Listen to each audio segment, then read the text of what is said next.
Okay, so now that you've ran your first charge, we're going to look at how you operate the control panel and some of the stuff you can do. When you first turn the unit on, it defaults to you having line 1 being active. Now what does that mean? Well, each of these lines you can use the scroll bar to look at information.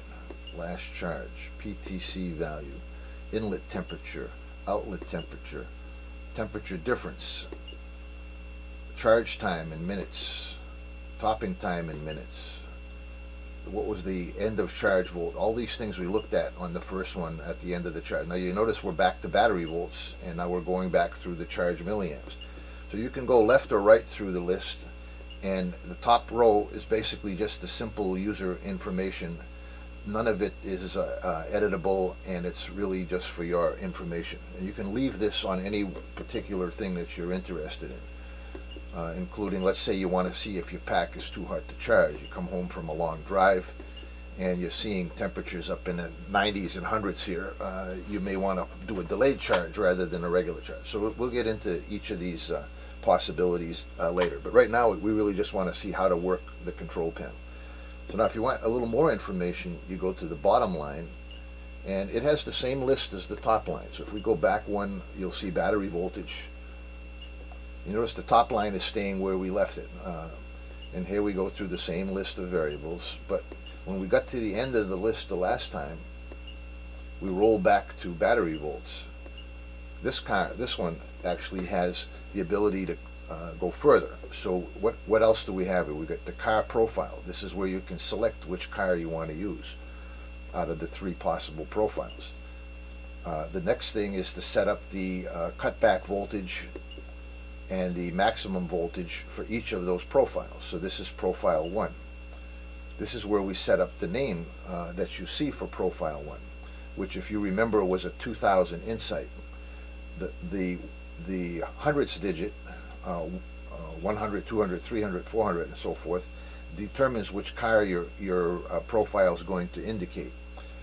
In this case, we've got it set up for an Insight 2000. If we wanted to change it, we do an edit. Now, the center edit button is an important button. You press the button, you will immediately see a blinking cursor in the first digit. Now, if I push the up arrow, you're going to see that go up. If I push the down arrow, you're going to see it go down. And if I go too far, it rolls over. And you go back up again, it's going to start back at 0 again. So you don't want to go beyond where you want to go, or you can get confused. So we're going to set it up for a 2002 Insight, and then we're going to push the edit button again in order to enter that into memory, and now it shows you Gen 1 Insight 2001, and that's going to be forever and ever until you change it, profile number 1. If we continue to go up to scale here, you'll see the cutback voltage, the stop voltage, and the car profile, and this is a 2nd Gen Civic 2006. The operator's manual indicates all these different codes, but we'll just go through them quickly here. These are the voltages for profile number 3, which happens to be a Prius 2006. Now we're into the run mode. This is where you can determine how the charger is going to charge. We'll get into that later, so I won't go into any more detail. And these are some of the parameters that would help you set that up. So this is how long you wait before starting a delayed charge. This is the interval in hours that you wait before you start a long-term maintenance charge. And this is the maintenance runtime. Now, this is hours.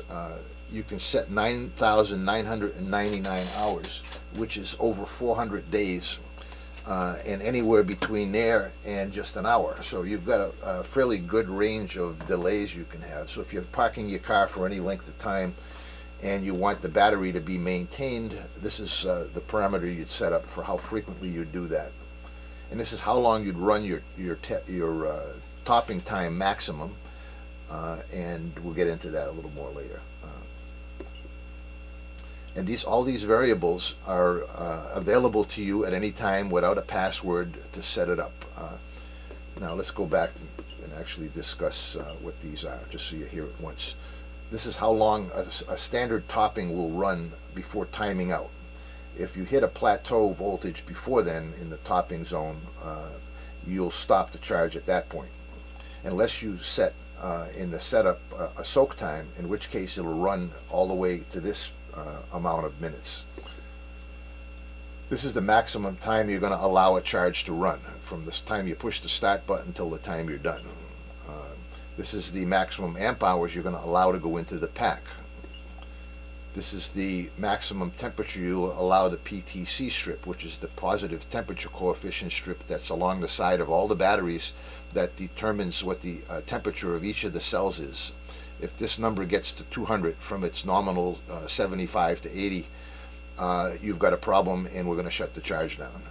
The sample time is how the topping period is determined, and it basically takes a sample and then it waits 30 minutes to take another sample, and if the samples are different by more than one digit, it continues to charge.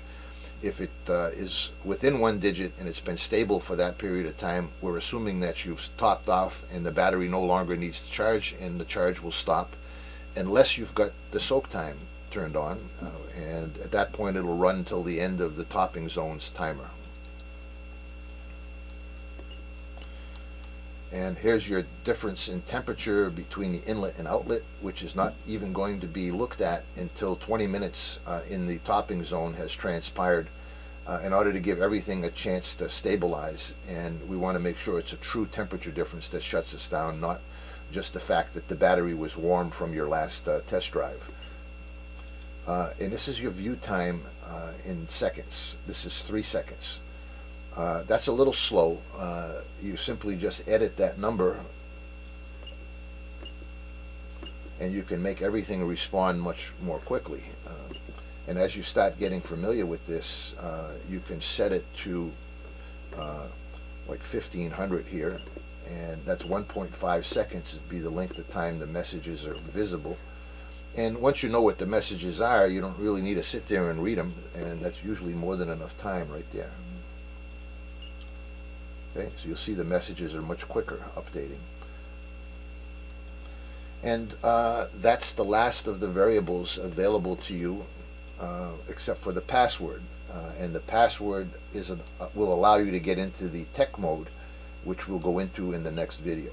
So now you're back to battery volts, and you've seen how to do editing, and any of the variables that you see that have an asterisk after it are able to be edited by simply pushing the edit button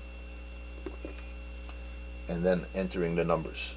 Now I've put in a fake password in this machine so that you can see how it works in real time.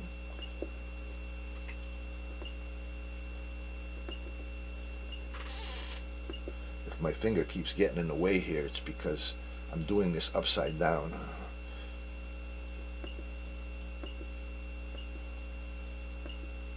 So this isn't the real password, but it's the one I've got set up for this test mode, so you can see how it works. And you'll notice that nothing happened after entering the password. We'll see how that affects the entry into the tech mode on the next